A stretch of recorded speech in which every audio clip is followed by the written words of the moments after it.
Story this morning. We're entering day 6 of strikes at the Kentucky truck plant here in Louisville, and today we're anticipating layoffs. Yeah, hundreds of jobs are in limbo because of the ongoing protest. Jim Stratman is live at the Kentucky truck plant this morning. Jim, to break down those impacts. Good morning.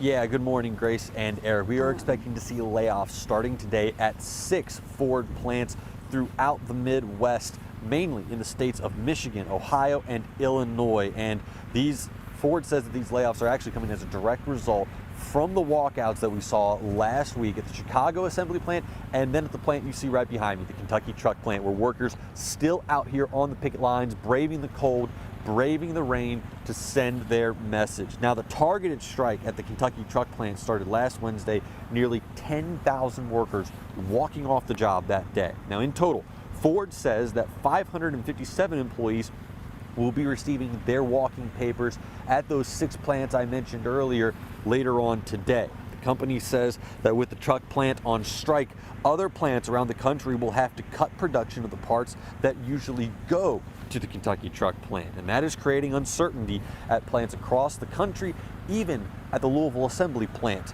here in town. They say that while the Louisville assembly plant is not officially a part of the strike, it could be a consequence of what's happening here at KTP. Union leaders say that parts from KTP go to the Louisville assembly plant, and once those parts run out, there could be layoffs that come next. And union leadership has indicated those parts could run out by middle of this week, which means that we could see an announcement from Ford in the coming days about layoffs coming to the Louisville assembly plant. That is something that we will have to monitor, but as of right now, the workers out here at the Kentucky truck plant, they are still on strike. Again, they are braving the cold, they are braving the rain. It is day 6 of this strike, and they are still going strong.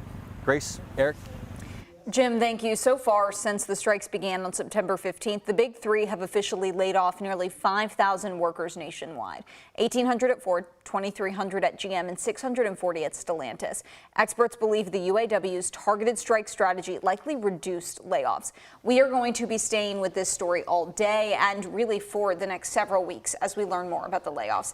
To get new information as soon as we do, visit WHAS11.com or download the WHAS 11 News app. Also happening today, demolition could begin today at that home on Applegate Lane filled with chemicals and potentially explosive substances. This is video that we shot yesterday at the house, and you can see a Metro police cruiser blocking access to anyone other than residents. Bulldozers and trailers are now at that house.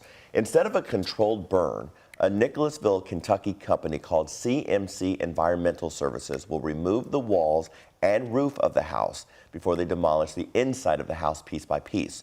As hazardous materials are removed, they'll be put in a steel tank in the backyard to be processed and disposed of off-site. Neighbor and former Jefferson County Clerk and Jefferson County Judge Executive Rebecca Jackson says she's happy to see the city choose this route. I was more concerned that they were going to burn the house, because if they really didn't know what was in it, burning it didn't seem like a really good idea. But then the EPA came in and squashed that, so now I am much more confident that the air quality will be fine and we won't have any problems. The hazardous home was discovered in late July. The homeowner remains behind bars this morning. EPA officials say the demolition process could last upwards of 12 days. If you live in that area, you might see smoke or smell something strange while all of this is happening. This morning, there is an investigation into a deadly shooting outside a bar in St. Matthews. We first told you about that as breaking news on GMK yesterday. It happened at the Fox Den on Frankfort Avenue, close to the split with Lexington Road. WHAS 11's Connor Steffen and photojournalist Aspen Hester spoke to the owner of the billiards bar, who says one of his security guards fired the deadly shot.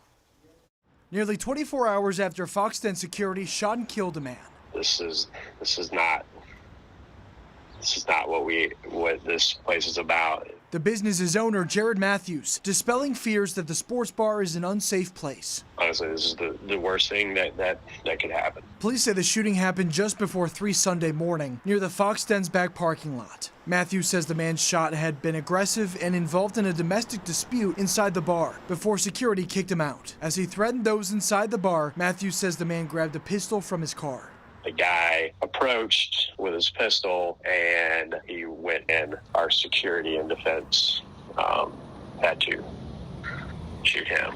Matthews says his restaurant staff is fully cooperating with the LMPD homicide unit's investigation. It's an unfortunate world we're living in now that anyone would even think to raise a gun and threaten someone's life. Matthews is thankful the incident is over and remorseful for those who saw it firsthand. In Louisville, Connor Steffen, WHAS11 on your side.